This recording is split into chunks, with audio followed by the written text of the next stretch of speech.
Hey guys, TakuyaSugi here. Got a new character on Korean Lost Saga. This is called Anubis, from the Egyptian mythos, the god of the dead, I believe.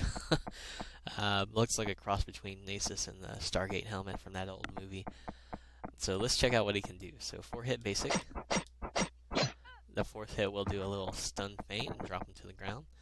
Unfortunately, unlike King Arthur, you can't lift off your basics, so you'll have to do some other stuff off that feint. So you can see the range is pretty simple. It's pretty simple, but the last hit has pretty long range, so use that to your advantage. And the hold D on this character, you summon a little reticle. You can aim it wherever. This is about your max range here. You can see you can gauge the range properly. If you release your hold D, it's going to put down a little pool, and anyone inside this pool who's on the opposing team is going to be debuffed. What the debuff does, it does speed debuff, and it might do other debuffs, but I can't confirm it. But you can see it's easy to confirm that the hold D does debuff someone's speed greatly. So it's pretty nice for that, but it might do other things besides that. I just can't confirm it. So pretty neat hold D. You can do it while someone's falling on the ground and prevent them from escaping too easily with that thing. So pretty cool. So moving on, we have two versions of our dash attack. We have a light D and hold D. So let's start with the light D. So one hit of the light D, you can see it does a mini half feint, really quick half feint. If you do 2 hits, you're going to get a full feint if the first connected. Both the first and second hits work as mini half feints, so put together they work as a full feint. And you have a third press of your D off your light D dasher. You can see it's a little launcher. So your dash attack is really efficient. If you connect with any of the attacks, you're going to get something out of it. Ideally, you would want to stop at the little full feint there. But sometimes you might not get that first hit, and you'll only get the second hit. If you only get the second hit, you still have the option to get that little launcher there. So try and time it appropriately if you're going to use that dash attack to its maximum potential. And you have a hold D dasher. If you press it only once, your hold D is just going to do a little knockback, but you can follow it up with light D presses. So if you follow it up with light D presses, you'll get a nice little juggle launcher after it that knocks back pretty far. You can see that went really, really far. So it's pretty cool. So yeah, if you feint someone, that'll be your go-to move. So if you do your light D dasher off your feints, it's not going to follow up with nothing. So you would want to follow up with your hold D dasher. As you can see there, you'll get a lot of edging potential off of that attack there. So yeah, it's pretty cool. So moving on, jump attacks. So here's your light D jumper. You can aim it in the air like a gladiator. Pretty simple, it works as a half feint. You can double do it for a full feint, but I'm not good enough for that. I don't know how practical that really is to do it, a double jump feint. It doesn't look like it works too well on Anubis here. But if you do it too close to the ground, this light D, it's not going to come out. As you can see there, it doesn't come out. And you have a hold D air attack as well.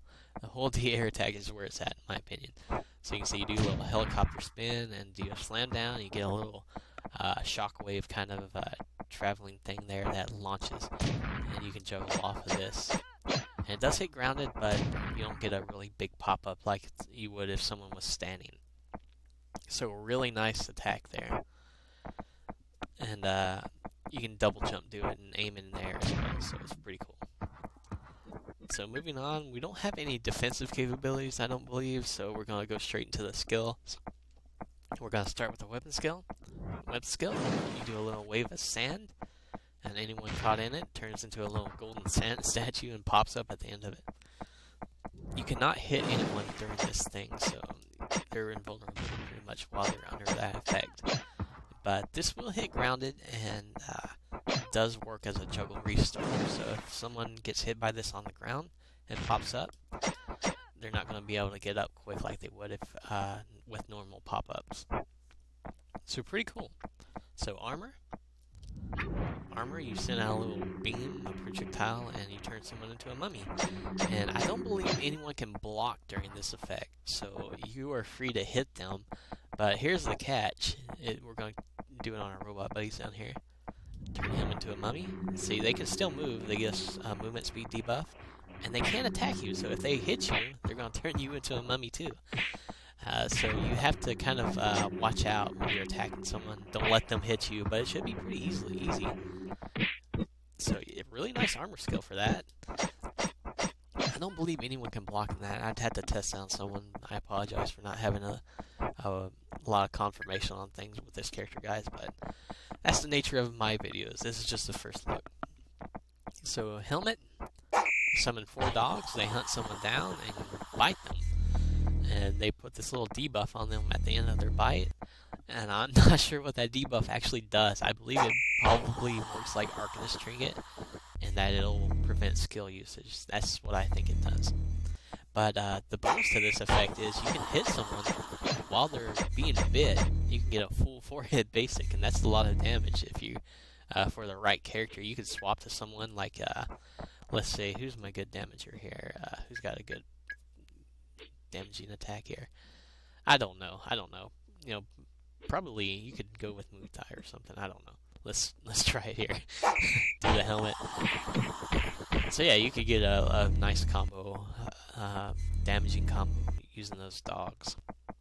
It doesn't do a speed debuff or anything, so it's like an Arcanist cape in my opinion, but I haven't confirmed that. So let's check out the Trinket here. Trinket, you summon out like a multi-directional debuff cloud. What this debuff does, I know it slows them. Let's check out if it slows them for sure. So yeah, it'll do a little scared stun and slow someone, it looks like. So it doesn't have hardly any invulnerability time, so you'll have to watch out for that. But yeah, it's an AoE speed debuff that travels pretty good, and debuffs, it scares someone at the start of it, so you can juggle them if they get hit by it. Yeah, you probably want to do your hold D off of that, or your jump D. You probably want to do your jump hold D. So yeah, nice character overall, guys. Sorry if I didn't explain things too well, especially with debuffs. You know, it's just hard for me talking about debuffs when I don't have the particulars to what they actually do. So yeah, let's try quick combo. You know, I don't know what to do really. I guess I would start with the dogs, maybe. Maybe we'll start with the dogs. Nah, we don't want to start with the dogs. You know what? We'll start with the dogs. Why not? Let's go ahead and do it. Okay, starting with the dogs didn't work out too well. They completely missed their mark. So let's do something else. So maybe we'll do our dash feint. Then we'll do, you know, we could have done the whole thing in the air, but we'll go with this. There we go. Try and catch him with the mummy here. Oh, I missed. So maybe we should have started with the mummy. We'll start with the mummy, why not? 1, 2, 3, 4. We'll get a free basic out of that, and we'll screw everything else up. So yeah, this is not my night, guys. So I'm going to stop the video there before I further humiliate myself. Anyway, thanks for watching, guys, and we'll see you in the next video.